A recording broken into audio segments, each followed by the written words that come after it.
우리 우물 안개구리였습니다. 도쿄 메트로의 수석 디자이너가 서울 지하철을 둘러본 직후 눈물 섞인 목소리로 꺼낸 이 한마디. 그의 손엔 부들부들 떨리는 채로 도쿄 메트로 본사에 제출할 보고서가 들려 있었습니다. 그리고 그날 일본 철도 역사상 처음으로 자존심이 무너졌다는 말이 공식 회의록에 남게 됐죠. 지금 여러분께 믿기 힘든 이야기를 실시간 감동해서 전해드립니다. 구독과 좋아요는 영상 제작에 큰 힘이 됩니다. 그럼 오늘의 사연 시작합니다. 이야기는 며칠 전 그가 서울행 비행기에 오르던 날로 거슬러 올라갑니다. 비행기 좌석에 앉은 그는 무릎 위에 올려놓은 서류 가방을 꾹 누르고 있었습니다. 그 안에는 도쿄 메트로가 수년간 연구해온 최신 기술 자료들이 가득 들어 있었죠. 사실 그에겐 이번 출장이 그저 일본 기술을 소개하고 조금의 자부심을 보여주는 자리일 뿐이었습니다. 서울에서 열리는 한일철도 기술교류 세미나 역시 별다른 기대 없이 초청을 수락했을 뿐이었고요. 한국은 아직 멀었지.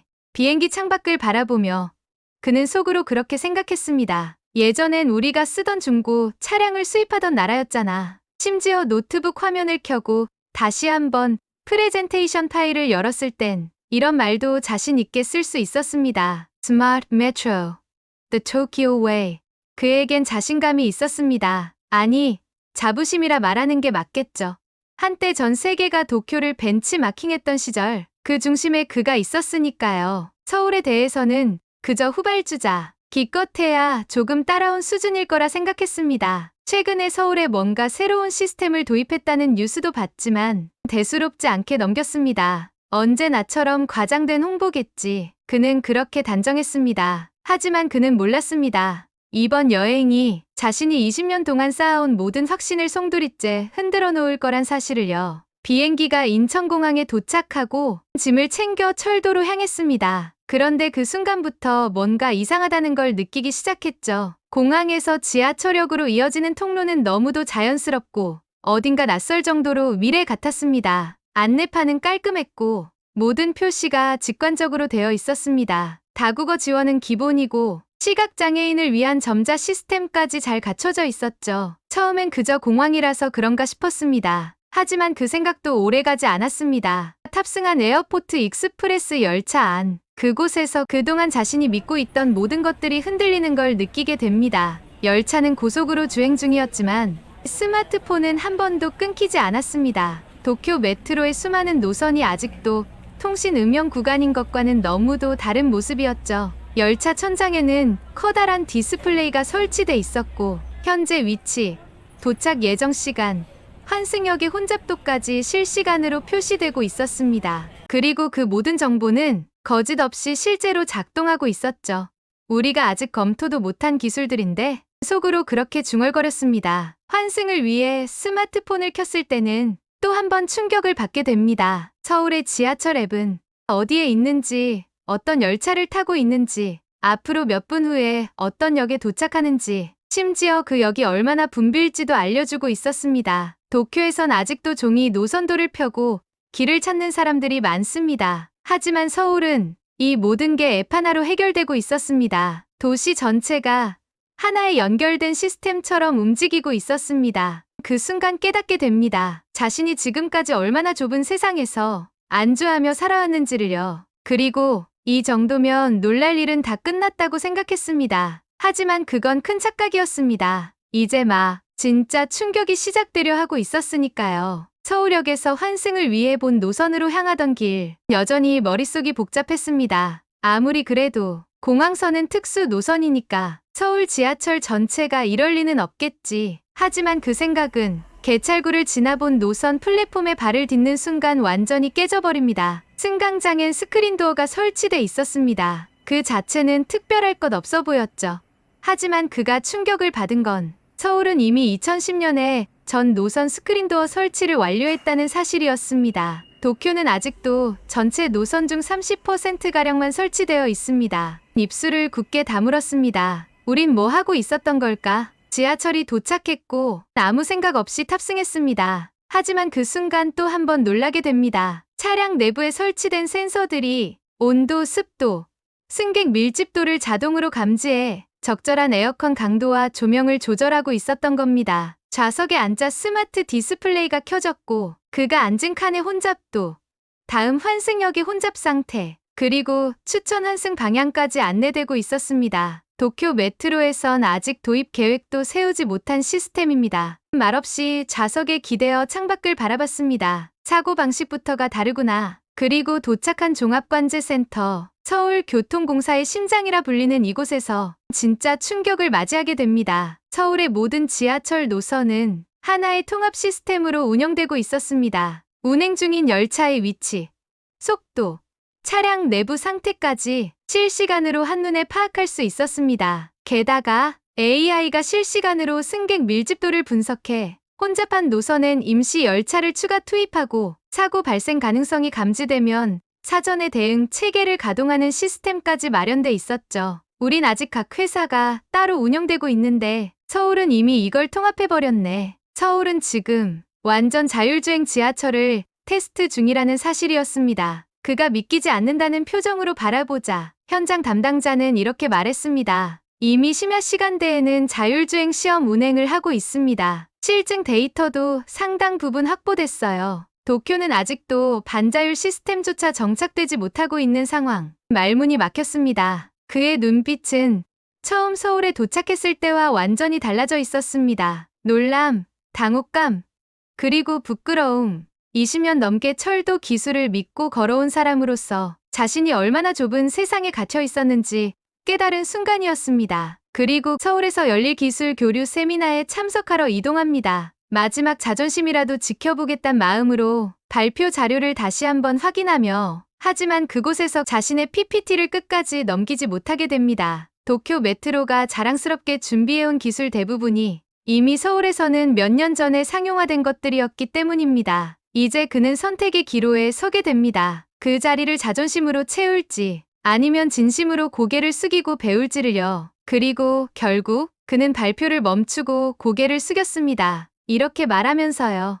오늘 이 자리, 기술을 뽐내러 온 줄 알았습니다. 하지만 지금은 그저 배우러 왔다는 말씀밖에 드릴 수가 없습니다. 서울 출장에서 돌아와 잠도 제대로 못 잔 채 바로 노트북부터 켰습니다. 마음이 편치 않았거든요. 사실 그동안 쌓아온 자부심이 그 며칠 사이에 와르르 무너져버린 기분이었죠. 하나하나 정리해 나가기 시작했습니다. 서울 지하철에서 직접 본 것들, 세미나에서 들은 기술들, 현장에서 받은 충격들까지 그냥 보고만 넘기기엔 그 차이가 너무 분명했거든요. 정신을 집중해서 정리하다 보니 어느새 보고서가 80쪽이 넘었어요. 사진도 넣고 도표도 붙이고 직접 촬영한 영상 캡처까지 다 넣었습니다. 며칠 뒤 도쿄 메트로 본사 회의실 문을 열었습니다. 안에는 주요 임원들이 다 모여 있었죠.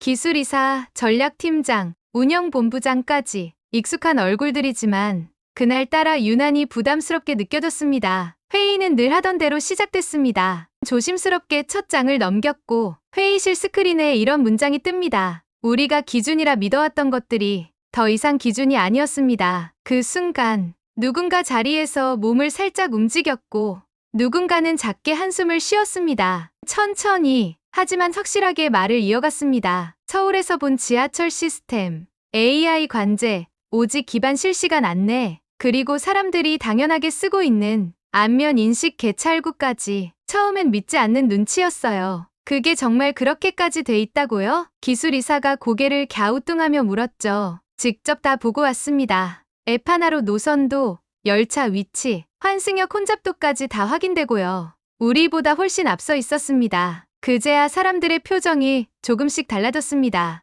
이어지는 장면에선 서울 지하철이 이미 완전 자율주행을 테스트 중이라는 내용이 나왔고 AI가 선로와 차량 상태를 미리 감지해서 사고를 막는 시스템도 설명했죠. 그는 말을 아끼지 않았습니다. 왜냐면 누군가는 꼭 말해야 할 현실이었으니까요. 우린 아직 계획 단계에도 못 들어간 기술들입니다. 근데 서울은 이미 실증 데이터까지 확보했더군요. 차량 고장률도 80% 가까이 줄었다고 합니다. 회의실이 조용해졌습니다. 긴 말이 필요 없었어요. 슬라이드에 나온 숫자와 사진들, 그게 전부를 말해주고 있었죠. 마지막 장을 넘기며 이렇게 말했습니다. 우리가 지금 어디에 서 있는지를 보여주는 겁니다. 더는 자존심으로 덮을 수 있는 상황이 아닙니다. 회의는 그렇게 끝났습니다. 그날 회의실을 나서면서 이상한 기분이 들었습니다. 어쩌면 이게 시작일지도 모르겠다는 생각. 조용히, 아주 천천히 도쿄 메트로 안에서 무언가가 흔들리고 있다는 걸 느끼고 있었죠. 보고서가 올라간 그 주, 도쿄 메트로는 유난히 조용했습니다. 겉으론 아무 일도 없는 것처럼 보였지만 속은 들끓고 있었죠.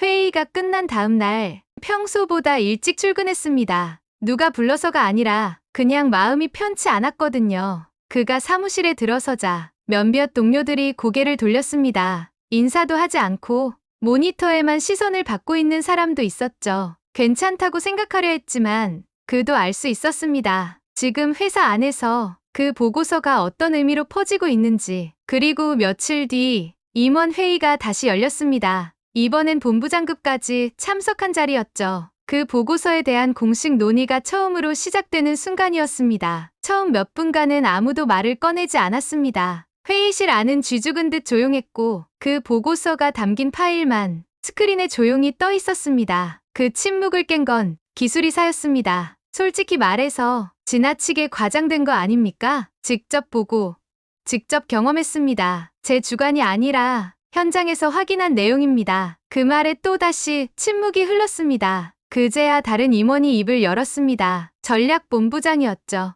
자료만 보면 확실히 우리가 뒤처진 건 맞습니다. 근데 그게 시스템 전체의 비교는 아닐 수도 있잖아요. 우린 수십 년간 안정적으로 운영해온 노하우가 있고 그는 그 말에 끼어들지 않았습니다. 굳이 감정을 섞고 싶지 않았죠. 대신 다시 자료 한 장을 넘겼습니다. 도쿄 메트로의 통합 결제 시스템. 수년째 도입을 시도했지만 여전히 실험 단계에서 머물고 있는 기술이었습니다. 그 옆에는 서울이 이미 전면 상용화한 얼굴 인식 기반 결제 시스템이 비교돼 있었죠. 우리는 이걸 개발하는데 수십억을 썼습니다. 그런데 한국은 우리가 쓴 절반의 예산으로 완성했습니다. 그리고 이미 국민이 사용하고 있습니다. 회의실의 공기가 달라졌습니다. 그제서야 사람들의 눈빛이 조금씩 흔들리기 시작했죠. 마지막으로 한 문장을 꺼냈습니다. 지금은 자존심을 지킬 때가 아니라 진짜 변화를 생각해야 할 때입니다. 그 말에 아무도 반박하지 않았습니다. 회의가 끝난 그날 저녁, 그는 혼자 사무실에 남아 있었습니다. 불은 절반만 꺼져 있었고 창밖엔 도쿄 시내의 불빛이 멀찍이 깜빡이고 있었죠. 보고서를 내고 나면 마음이 후련할 줄 알았습니다. 그런데 오히려 더 무거워졌습니다. 말은 했지만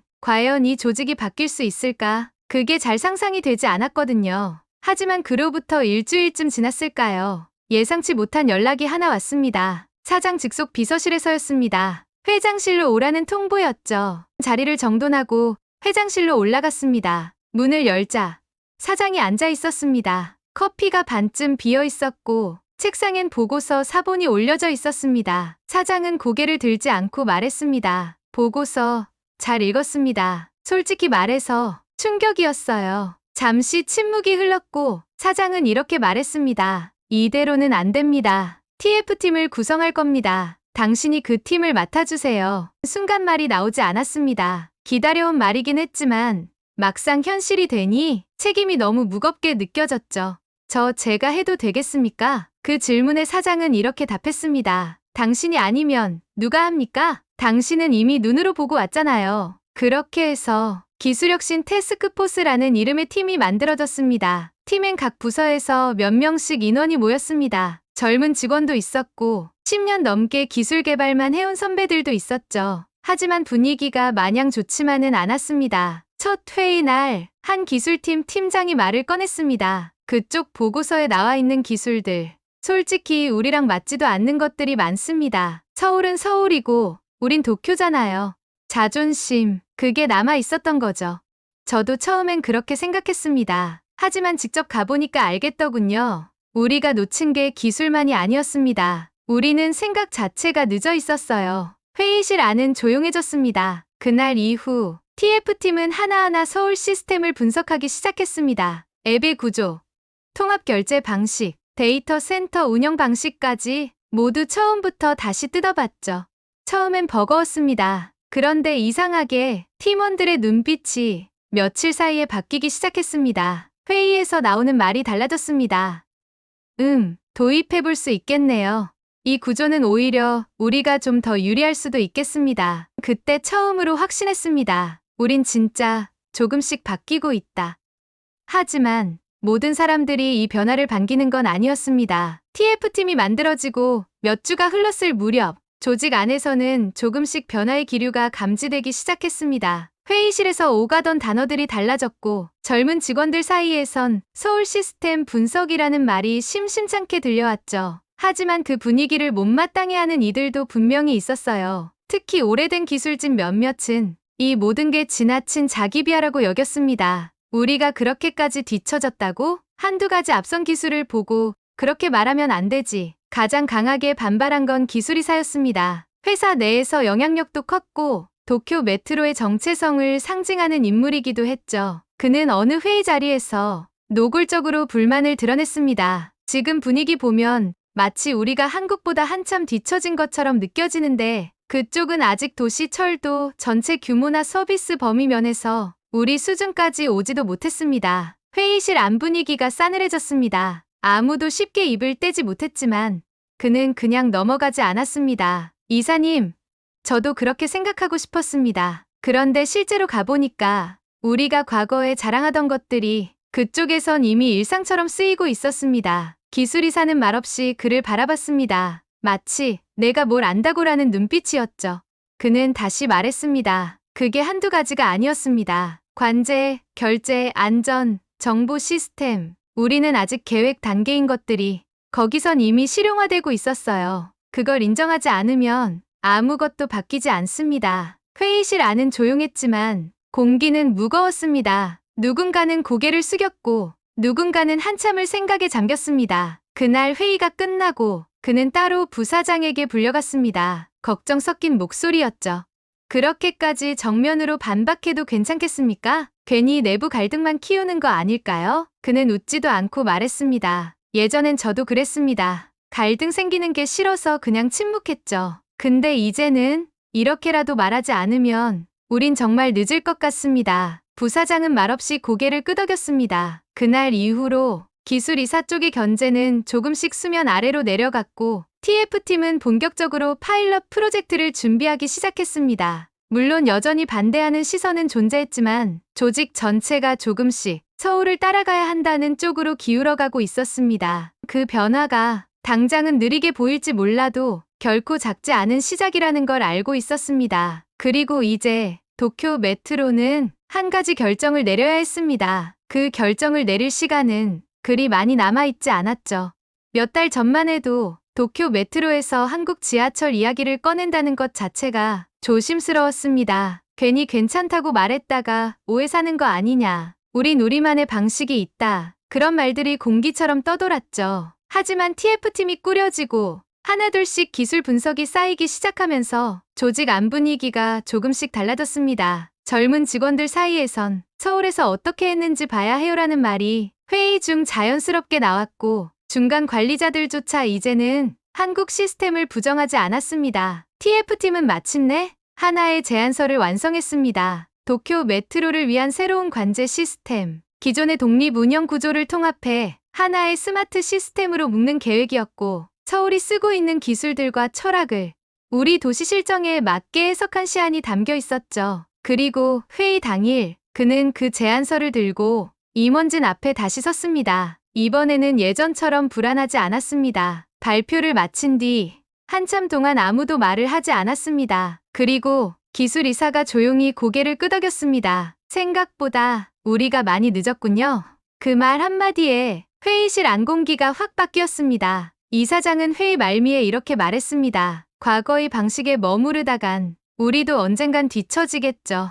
우린 지금 선택해야 합니다. 자존심을 지킬지 아니면 생존을 택할지. 그날 회의는 길지 않았습니다. 하지만 그 짧은 시간 안에 도쿄 메트로는 처음으로 공식적인 결정을 내렸습니다. 한국과의 기술 교류를 시작한다. 서울의 시스템을 연구하고 우리에 맞는 모델로 전환한다. 회의실을 나오며 창밖을 바라봤습니다. 도쿄의 지하철은 여전히 분주했고 사람들은 아무 일도 없다는 듯 바쁘게 움직이고 있었습니다. 하지만 그는 알 수 있었습니다. 지금 이 순간 그 도시 아래에서 무언가 아주 깊은 곳이 움직이기 시작했다는 걸. 그날 이후 그는 매일 아침 서울교통공사의 기술 보고서를 읽기 시작했습니다. 예전처럼 경쟁심으로 보는 게 아니라 진심으로 배우고 싶은 마음이 생겼던 거죠. 한때는 도쿄 메트로가 아시아 최고의 철도 기술이라 믿었습니다. 그 믿음 안에서 누구보다 열심히 일했고 자부심도 있었죠. 하지만 이제는 압니다. 우리가 과거의 영광에 머무는 사이 누군가는 조용히 그리고 치열하게 앞서 나가고 있었다는 걸요.